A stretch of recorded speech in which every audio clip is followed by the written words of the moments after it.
Hey, folks, there you are. It is the Monday after Independence Day, and I wanted to check in with y'all. Going live here. I'm going to say it right up front. If you are coming in to this live and you want to join in on the comments, you've got something to say, how was your weekend? Where you watching from? Go ahead and put that in comments, and perhaps we can engage there for a little bit. But a lot of really cool things are happening, not just here with Manana No Mas, but just in general. And before we go too far, I did want to tell you, I finally caved in and got my new hat. So I've been wanting a hat like this for a long time. You see, bald people, when they go out and the sun is out, and they're wearing a baseball hat, their ears get sunburnt. So my ears and the back of my neck would get sunburnt all the time. And I was like, I want a cowboy hat. I want a cowboy hat. And my wife would laugh at me and say, you don't need a cowboy hat. And then I would say, but I want a cowboy hat. And finally, yesterday, I went out and I got a cowboy hat. And I really like it. I wore it outside, as one does. And you know what? My ears didn't get hot and my neck didn't burn. So I was super thrilled to get that out of the way. Secondly, I wanted to touch on the fact that it was Independence Day last week. And I don't know how a lot of you felt about Independence Day. I will tell you, for my part in it, from a firsthand perspective, I loved the pace of last week. I love that there was that kind of gap in the middle. I love the fact that I still worked. Newsflash, I didn't take the day off, but I did modify my schedule quite a bit. So I was able to come in, knock a few things out, be productive, but I was able to disengage and spend more time with the family and just chill on Independence Day than perhaps I normally would have done. And that extra sense of pace, that extra sense of extending yourself a little bit of grace, really did wonders, mentally, physically, the whole thing, right? And so I really enjoyed just having that in the middle of the week. I know for some people it was a distraction. You had family to go see, or you had to travel somewhere, or you had to put up with a bunch of yahoos throwing off fireworks or whatever. But whatever your take is on Independence Day, I'd love to hear your comments. How was it? Did you have a barbecue? Did you travel? Did you do things? I found that with it being in the middle of the week, big things weren't really planned. Like, there wasn't a lot of giant family get-togethers, but I found a lot of smaller things happening in my area. Now, I'm new to this part of Kansas. We just moved to Hutchinson, Kansas.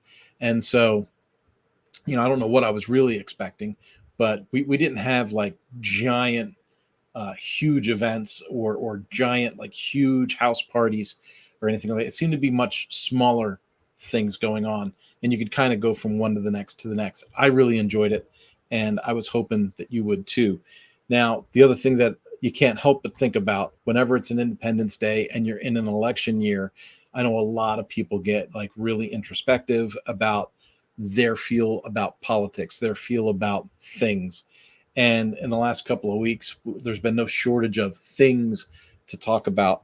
But I really hope that you were able to take that time and just kind of chill. Something else that's interesting, and take this for what it's worth. I can remember being in grade school and not knowing a thing about my teachers, other than she's my teacher. But I didn't know who was married, who wasn't, who had a girlfriend, who had a boyfriend, who had a girlfriend and a boyfriend, who had a wife, a husband, a kid, a dog. What you just didn't know. Kids didn't know, and there was such freedom in that. Like, the idea that classrooms today have signs or open discussions about, the teacher's thought on sexuality. That's such a weird concept to me. And it kind of came full circle this week, because here I am enjoying time with a neighbor, and we're talking about, there's someone here, there's a state representative here in town. We all kind of know him. He's into bicycling. I'm into bicycling. I know the guy. We call each other out by name. He sees me at the gym, things like that. It wasn't until very recently I walked by his office and saw that he was a Democrat. And so, it's just another one of those, like, I didn't even know if he was Republican or Democrat. Just a super nice guy. And then my neighbor was having other conversations, which, and then he just came out and said, well, when you're a Democrat, blah, blah, blah. And I'm like, okay, there's another one, but we get along great. I'm in his yard almost every day, talking to the guy, hanging out, our puppies play together, all of that stuff. So when you think that all of your relationships have to be based on somebody's personal beliefs or somebody's personal take on a subject, we need to step away from that. We really need to kind of disconnect. There are certain elements, so there's automatic assumptions that, if someone believes in guns, they're this way. If it's abortion this way, then it's that way. If there's religion this way, that way. If there's sexuality this way, that way. All of these things. We have all of these subjects, and it's like, well, if you believe this, then you have to align with all these other things. And it's just not true. We are allowing ourselves somehow to fall into this weirdness, but it's not true. And so there are people in politics running, doing their thing. And I say to myself, that's somebody I could see myself voting for. And someone will call me on the carpet and go, but their position on such and such, I can't believe you think that way. Well, I'm not going to agree with one person on every single topic. That would be crazy to think that a politician would have to check off each and every one of my boxes, because it just doesn't pan out that way. It just doesn't pan out that way. And what's really cool about, having an Independence Day celebration and hanging out with family and seeing the neighbors, for me anyway, it was just to kind of disconnect from that. They feel this way, it must be this, and this. No. Just enjoy the person. Just enjoy the people. Enjoy the community.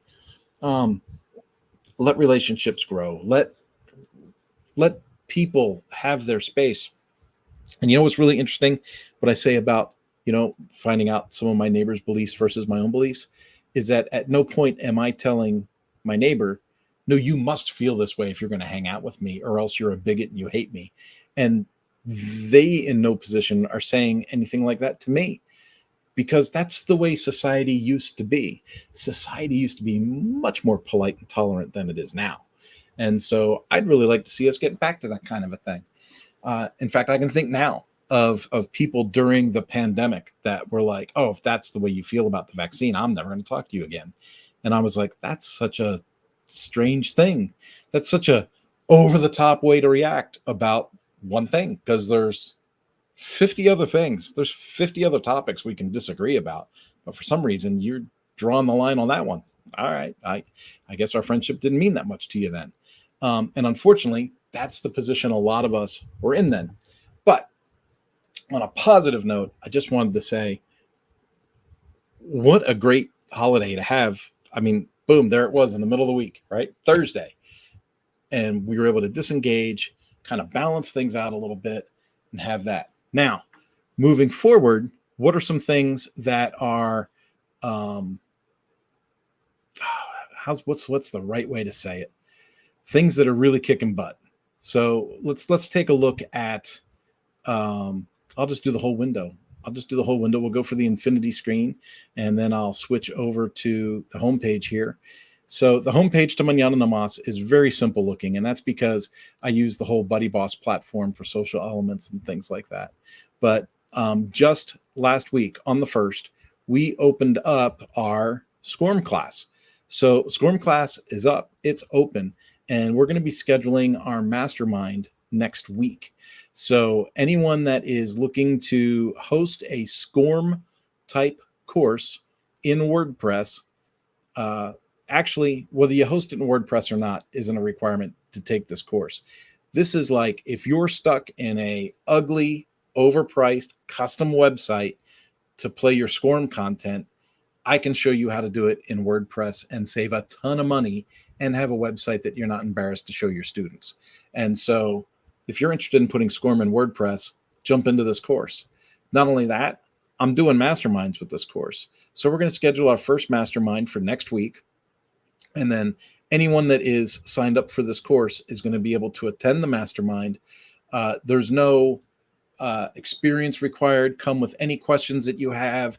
We can talk about Articulate 360. We can talk about Captivate. We can talk about, the course or the different tools I use in WordPress to make things happen. The other thing I wanted to show you guys was, no, not there yet. Let's take a look at posts. I have been going a little bit crazy on the posts. And so you'll see here we have navigating the CDK hack. That is people in the automotive field. The thing that runs the automotive dealerships, 15,000 dealerships in the country. That software got hacked and it caused a big problem. And so we've got a little bit there about why business strategy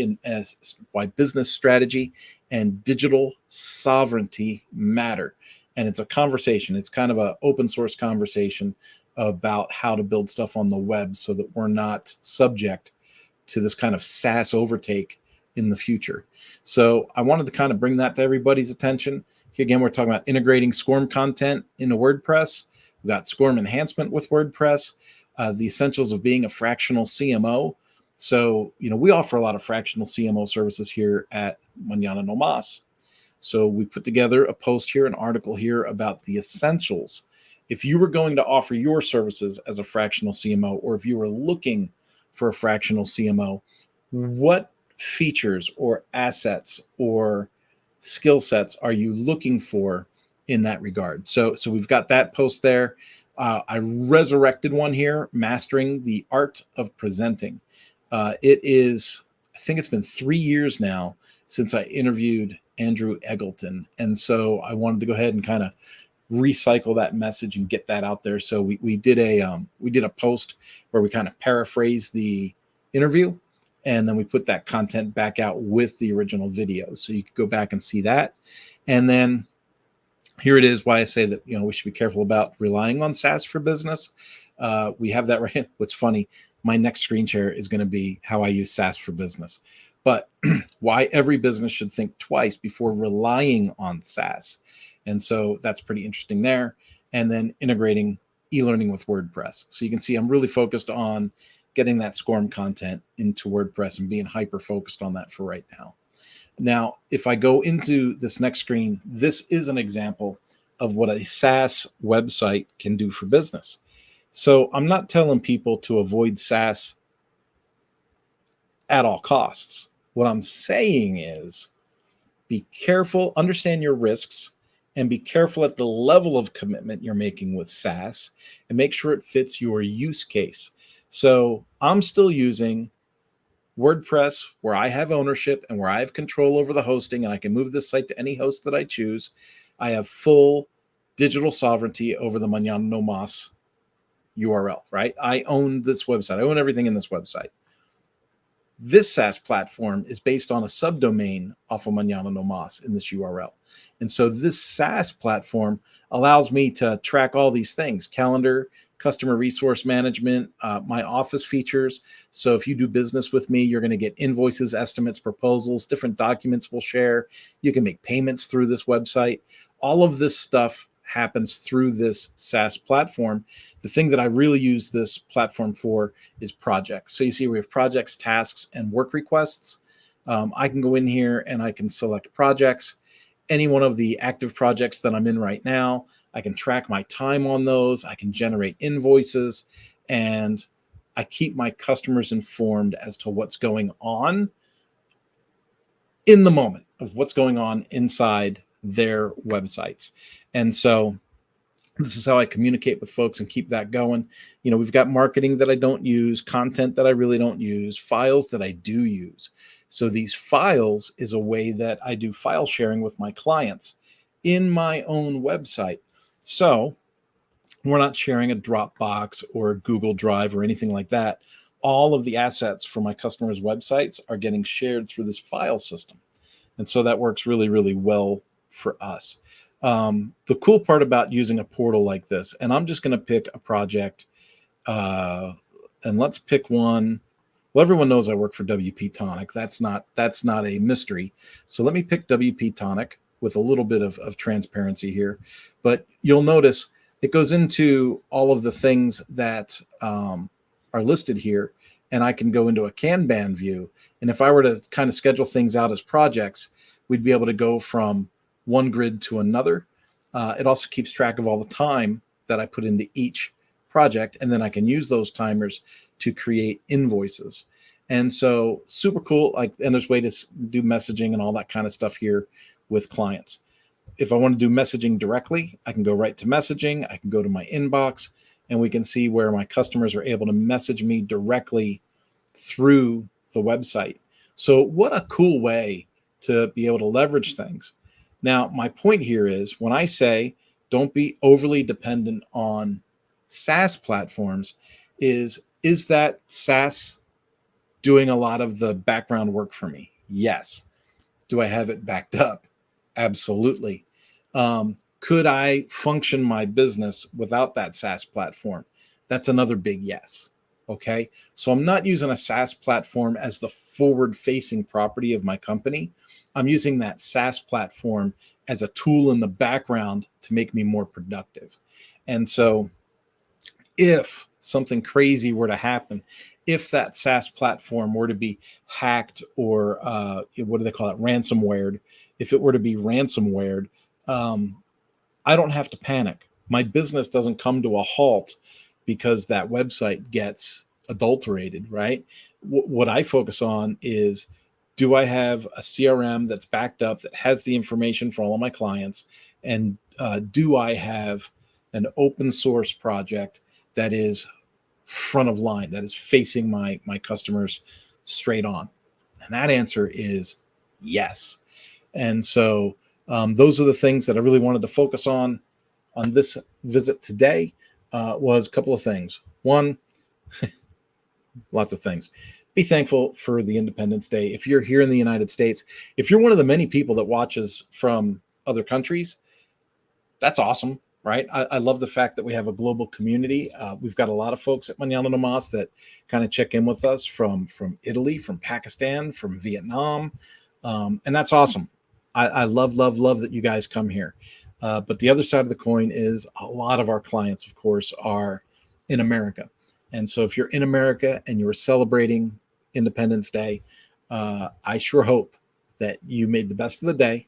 And I hope that you took just a moment to kind of like recenter and refocus on the real. I think of it like faith. Christians will say the essentials of faith. There are certain essentials of faith, right? Who is Jesus? Did Jesus die? Did Jesus rise? Boom, boom, boom. And so when we have those conversations, that becomes an essential of faith. We believe in the essentials. Things that are non-essential, all these, what do they call that? Periphery. All these periphery ideas, all these details fall to the outside. And those are the things that really break apart the different segments of religion. People will say, oh, well, I don't believe that. You must be Lutheran. I don't believe that. You must be Methodist. I don't believe that. You're probably Catholic. I don't believe that. You must be Assemblies of God. I don't believe that. And that gets tiring. But if we can come back to the idea that, Christians en masse believe in Jesus, believe he died, believe he rose, believe he's the way, then we believe in the essentials of faith, and we can begin to move forward in a more positive direction. It's the same for me when I think about our stuff with politics and all that. We all want the same thing. We all want to have housing. We all want to be, good folks. We all want to have access to food, access to housing, access to education, access to transportation. And most of us do not appreciate extra limitations being put upon us. And so if we can get to the essentials of being a free American, if we can get back to the essentials of what it's like to communicate with others as a free American, and we focus less on the periphery issues, I think we're going to be much, much, much happier and healthier. That all said, everything with Mañana No Mas right now is kind of focused, hyper-focused on this SCORM content. In fact, we've got a new website that we're putting out as a sister product for SCORM, and we'll be releasing that hopefully next week. The course launched on the 1st. That's going well. We'd still love to have you. If you're not in there, get in there. Learn what you can about putting SCORM into a WordPress website. For agencies that are not currently pushing e-learning, do some research on e-learning and see what you're missing out on. The market continues to grow, and as more and more course creators want to bring their product to market, there's more and more opportunities to get involved, and WordPress is a huge space. If you want to reach out to me about the subject, feel free to reach out to me. That said, I've been super active online. You can hit me up on Mañana No Mas. You can hit me up on X at Mañana No Mas. You can hit me up on different Slack channels that we might be a member of together. I am open to conversation. And if we're not currently connected on LinkedIn, I would encourage you to make the connection on LinkedIn, because that's where a lot of my core content and ideas and products get posted. So that all said, I didn't see any questions or comments come in, so I'm going to let this one go. Have yourselves a wonderful, wonderful week. We're off. Like I said, the energy that I took in from last week, kind of being off pace a little bit, really gave me a good jump for today, and I hope the same is for you. Have yourself a wonderful night, and we'll see you tomorrow.